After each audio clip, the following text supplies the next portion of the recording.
فانوس يعني، هي جابت لمكة فانوس وما جابتليش انا لازم اسرقه باي طريقة.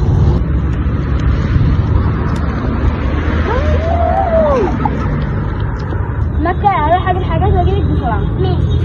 ايه ده يا احمد؟ هو انت سرقت الفانوس بتاع مكة لحد كده؟ لا دي مكة اللي اديتهولي انا فيه. يعني مكة اديتهولك خلاص مش مهم انا ماشي.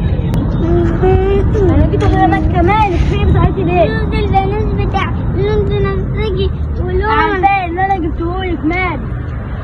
مش لاقيه كنت عطلانة ومش خلاص اقعدي انت استني وما تعيطيش وانا هروح اشوف مين اللي خده.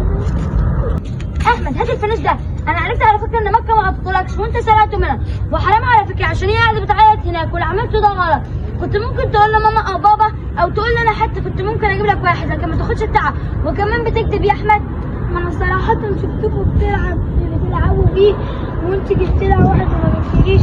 كنت جيت لعبت معانا وقلت لي ان انا اجيب لك واحد كنت هجيب لك واحد بس انت عملته ده ما ينفعش.